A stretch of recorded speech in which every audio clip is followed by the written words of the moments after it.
Coming to a few questions that I have for the real estate sector. Of course, Goa real estate market is very different from that of Delhi, Mumbai. Yeah.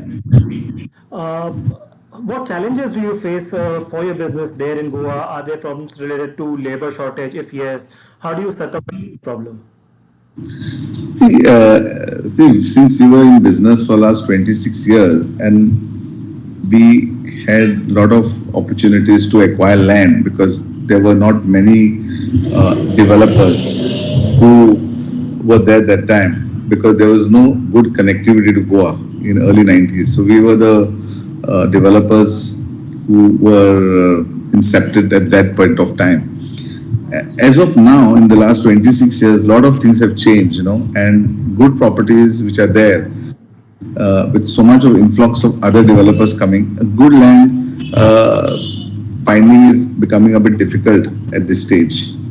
And one has to go to a new areas where the land is not in settlement zone, where you cannot do residential projects.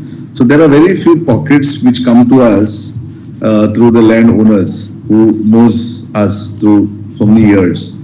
And that's the only advantage we face. But by and large, the land is getting more and more lesser. Availability has been a challenge. And specifically the kind of work we do, we only pick up land which has got a USP, which has river, field touch, sea view. So that's becoming more and more challenge because there are not many properties in the settlement as of now.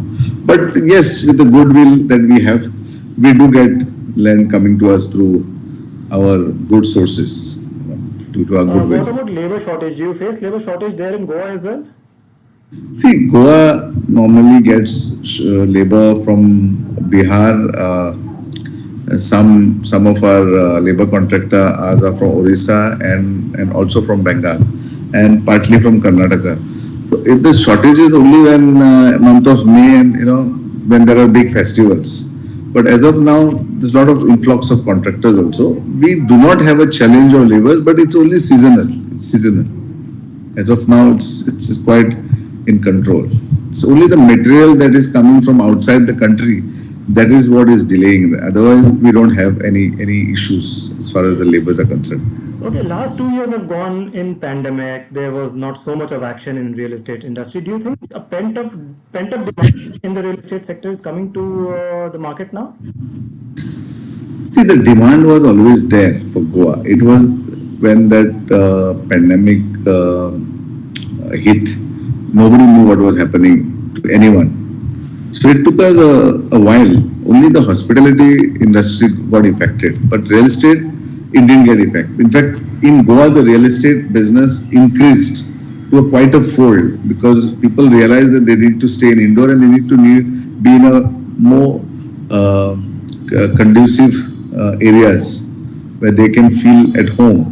See, there are no bungalows available in big cities where people stay, but in Goa, the bungalows are available at a very good price, and that's a new discovery that happened. So, for people to understand that they could live in a bungalow for a price of a flat in Bombay, they could get a different lease of life, and all those things quite was important, at this stage for us and for the rest of the people to understand the importance of Goa. So, having said that, the real estate market never got, affected. Just the time that is, was required. Yeah. All right. So, how about the raw material prices of the real estate industry? The raw material prices have shot up quite a bit in the last 10, 12 months. How do you see your business? Uh, See, there is definitely challenge in terms of raw material. We don't know when it, and once we sell a product, we cannot change the so-called pricing. Once we sell. But the sudden change in prices in raw material has sort of jeopardized our sales. So it is better that we waited for some time to launch our project and understand the market. Especially our brand, we take a lot of time to launch our project. But once we launch it, it's like a foolproof product. See, So we do market analysis also, and we do our pricing based on that. Because once you sell, the number is fixed, So it is affecting a bit for some of the builders. But since we use higher quality of materials, it's a bit of a uh, challenge that we cannot compromise. So it's just that it's not only the price, it's timeline, because sometimes the goods don't come to us on time. That affects the delivery date also. No? So those are something, those issues are out of our control. But we do manage to sort of deliver our projects on time. What will be from where will the next phase of growth will come for your company? Let's say next 2 3 years. Where do you see your company in terms of launching new kind of houses? Let's say medium, not so luxury. What do you think the next growth or phase will be for your company? See, we are looking at two or three options, with the kind of work that we did last 26 years. What we realized, the new trend is people want to settle in Goa. So people want to live with their own space, with their own boundaries. So we are now getting into plotted development with houses along, with all the facilities. And some of the villas we are tying up with hotels where they can get a service. See, the hotel will manage the property, but the villas will be owned by them, and they can keep the villas for themselves. They don't need to give it to the hotel. But that helps the buyer a to get the service, foolproof service from the hotels that we have. At the same time, the new locations where we go, those new locations need this USP because they are in a very secluded areas. Such new locations are quite away. So you need a kind of a support system. So we are doing that one project with gated community, with everybody having their own space demarcated to themselves. We are doing this villas, as I said to you, which is backed by the hotel. And the third is we are getting a lot of interest from people who want to settle down in Goa. A lot of this, all the government servants and all the people who have lived, given the best service for the country, IS officers, IPS officers, defense. Now they want to create a consortium and sort of come and have houses in Goa because that's peaceful living areas of Goa.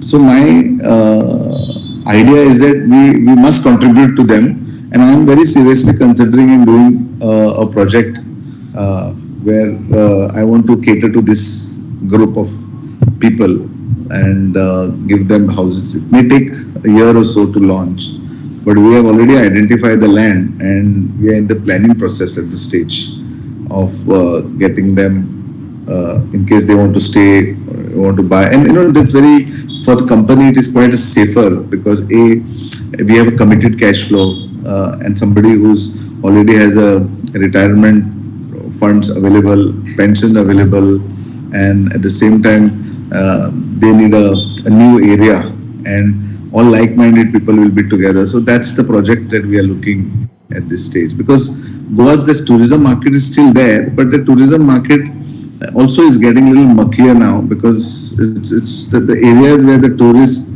now are flocking are getting too congested, and somebody wants to live permanently in Goa, they may find it difficult to go there or operate from there or live from those areas. Bit tough because tourism is something that you have to live yourself the way you want.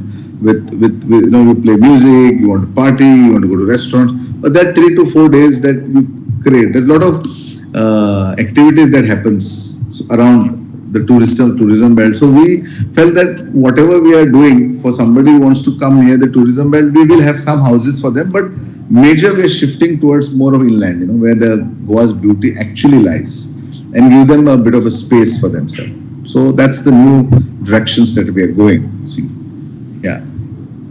Wonderful talking to you. I'll conclude this podcast right now at this moment, and sometime when I'm in Goa, probably I'll like to get. Yeah, yeah, most welcome. Yeah, it's a pleasure speaking to you, sir. Thank you so much. Yeah, yeah, thank you.